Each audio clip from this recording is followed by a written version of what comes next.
Welcome to Game Guys. I'm your host Bricks, and today we're going to be going over the top tips to improve your squad leader gameplay in Hell Let Loose.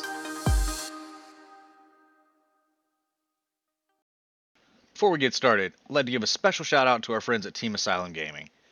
You can check them out at discord.gg/Team Asylum. So today's video is going to follow a slightly different format due to the fact that the squad leader role has a lot more than 5 or 10 tips that we need to cover in this video. So in order to be respectful of your time, we're going to be rapid firing these tips off to get you running your own squad faster. And if you enjoy our gaming tips and tricks content, make sure you hit that like and subscribe so you can be notified each time we come out with a new video.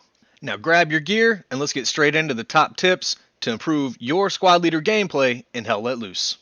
The first tip is an obvious one, and that's that you need to understand how the game works to be a squad leader. You may be the most crack shot marksman in the game, but you have to understand how the game works outside of just attacking. To be truly effective, you have to understand how nodes and resources work. You have to understand how the members of your squad and their roles can benefit you and the team based on the situation. How sector captures and defenses work, and ultimately, how to think outside of the box to achieve your goal. For a beginner player, this video may be drinking from a fire hose for you. So make sure you check out our other videos that explain the different roles within the squad more in depth. The next major but also very obvious tip is to make sure you're communicating. You can't lead a squad if you're not talking to them, so either use your in-game voice chat or make sure you're at least communicating via text chat if you don't have a microphone. In fact, many servers have a rule where you must talk or type to communicate with your squad in a squad leader or commander role. So what are the responsibilities of a squad leader? You will find out that in this role a lot is going to be asked of you. But ultimately, your job is to give direction to your squad and take direction from the commander. And be confident when giving direction. As a matter of fact, in infantry school, one of the things you're graded on is whether or not you can make a decision under pressure. And in combat, the only wrong decision is not making a decision. And remember to be Semper Gumby, because things always change on the fly. The first decision you're going to make as a squad leader is whether or not to start an infantry squad. So make sure you're making a plan ahead of time. When I join a game, if it's not at the beginning of the game, I'll typically look around and see, do we need defenses? Do we need offensive squads? Do we have garrisons up? And I'll decide the kind of squad I'm going to run based on those variables. And since the release of Update 8, it's a lot easier to identify your squad as offensive, defensive, logistics, artillery, or whatever you plan to do that match. Also, by identifying your squad this way, it lets others that are joining your squad know this squad's on defense or this squad's on offense so that you're all on the same page. And of course, the last step in planning is to refine your plan. So just because you're going to be defensive, that doesn't mean your plan is over. Now you have to decide how to be defensive, where to defend, and you can talk to your commander and other squad leaders to come up with this information. Another tip is to make sure that you're using your HUD markers. You can set these to always on or toggle or whatever you choose in the gameplay settings, but these are by far going to be the best indicator of how the game's going and what you need to do next. For example, if you're on a point and you see that the point behind you has no one defending and you see that it's starting to be lost to the enemy, that should be a key indicator to either fall back, communicate it to other squad leads, or find out if the commander has designated defensive squads. Likewise, if you've been pushing a point for 10 minutes unsuccessfully, it may be time to look around to see if you only have one garrison to attack from, and maybe you should place a flanking garrison to get around the enemy, or at least attack from another angle. And a quick caveat on garrisons, yes, you as the squad leader, garrisons are your responsibility. The commander can help, but there's like 14 of you and 1 of him, so try to get up garrisons every time you can, but they must be placed 200 meters apart, which is 1 full grid square inside the game. The squad does cap out at 8 garrisons now, but as a squad leader, you can remove any far back garrisons that you have placed. And while we're on the topic of spawn points, know that squad leaders have 2 types that they can place. A garrison allows anyone on your team to spawn there, but requires 50 resources and to be 200 meters from another garrison. Whereas the outpost, which is a smaller version of a garrison, only your squad can spawn at, but it requires no resources. You only have to wait a period of time, roughly 2.5 minutes, to be able to update that OP. And keeping up fresh OPs or outposts is a great way to keep your squad happy and effective. And the last note on spawn points is that a garrison has to be placed in friendly territory. it has to be in the blue territory on the map. Whereas an outpost can go up to 2 grid squares into the red, into enemy territory, unless you're a recon squad leader, in which it can be placed further back. All the previous tips have been leading up to the basic yet extremely important tip of keeping your map up. Obviously you can't see where you're going or see the enemy if your map is up 100% of the time, but you also can't have map awareness, which is extremely important, if you don't open your map. Some of the other tips that I get from opening my map are, let's say I hear a vehicle.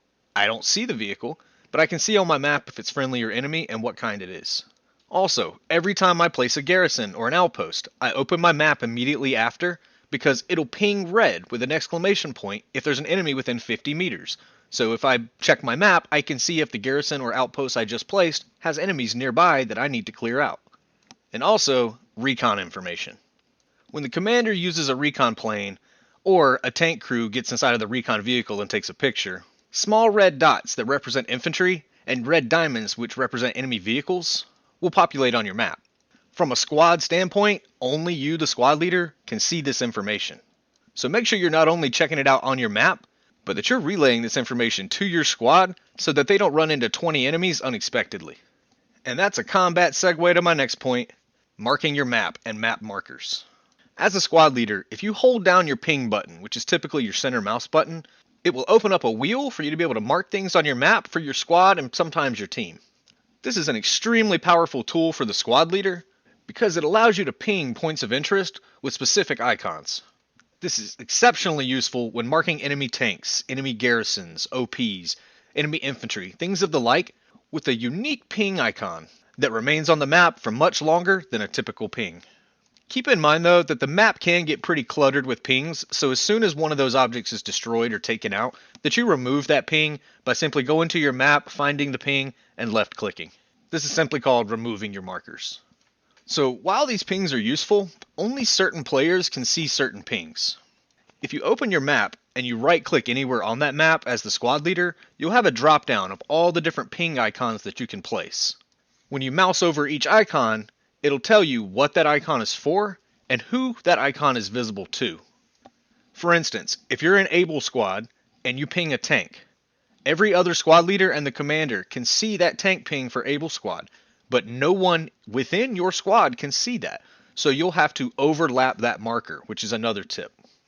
Overlapping markers or overlapping pings is also used in other situations where, let's say, your anti-tank guy is 2 grid squares away from you.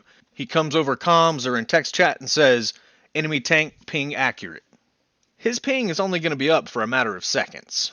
So that should be a cue for you, the squad lead, to look at your map, right click on his ping, and put the correct identifier on it for the tank or for whatever he's calling out. While we're on the topic of map information, it's a good chance to go over one of the most useful tips for anyone playing the game. And this is commonly known as the keypad system. Each large white grid square, as mentioned before, is 200 meters from end to end. However, if you zoom in on that grid square, you'll notice that there's 9 smaller black grid squares within it. These small black grid squares are called keypads, and they're numbered from bottom left to top right, from 1 to 9. This closely resembles a keyboard keypad, and that's where it gets its name. So, starting at the bottom left, it's keypad 1, then keypad 2 to the right, keypad 3. Then moving to the second row up on the left, keypad 4, keypad 5, keypad 6, all the way until keypad 9. But what is this useful for? Going back to the AT guy example from earlier. If he died before you were able to place the tank marker on his ping, he could still tell you in chat it was in Golf 4 keypad 5, or something like that, so that you have a general vicinity of a much smaller location than just saying it was in the 200 meter grid square of Golf 4. In other words, you're just narrowing down the possible area of enemy infantry or a tank or something of the likes. One of the last few tips is to have command presence. As a squad leader, sometimes you're going to have people in your squad who don't want to follow your lead. Sometimes, in a nice way, you have to tell those players, hey, follow my lead or join your own squad or make your own squad. The same thing goes for when you need a certain role. I would estimate that it on average takes a squad member about a minute to a minute and a half to redeploy, get on a certain role, drop you supplies or whatever you need, and then redeploy and get back on the role they want to play with. So don't be afraid to do the name of your role, which is lead the squad. Sometimes squad members don't want to change roles because they don't know how to play that role. But that's when you put your teaching hat on and you explain how to do it. Again, there's a lot of new players out there, so be nice whenever you're leading the squad. Try to be a teacher. It is a stressful role, but it does help the community at large become better and the players on your team to be more efficient. And worst case scenario, and I don't like doing this unless I absolutely have to for whatever reason, but just want you to be aware it is an option. There is a red asterisk by the player's name, so anytime you're on the redeploy screen, you can actually kick someone from your squad, whether it's to let in a teammate or because they're not following direction or whatever. But again, be a decent human being and use this very sparingly, please. And our last two tips are to be prepared for command chat and to give recommendations to the commander. The commander can't see everything that's going on the ground at all times. So don't be afraid to recommend an airhead or request some supplies somewhere for another garrison. A lot of times the commander will actually go with what you say and will thank you. And lastly, be prepared for command chat. Command chat can be very hectic. Not only are you listening to your squad and trying to come up with plans and formulate other strategies, but you hear all the other squad leaders and the commander at the same time. Sometimes it's dead silent, other times people are just chatting about their puppies. So just be prepared for that before you step into the role, because for some people it is kind of frustrating or adds another tier of frustration to hear all of that going on while trying to communicate. Thank you all for watching, especially if you made it to the end. We do appreciate your views and hope you learned something.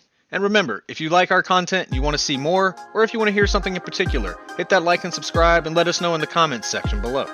And until next time, as always, see you in game.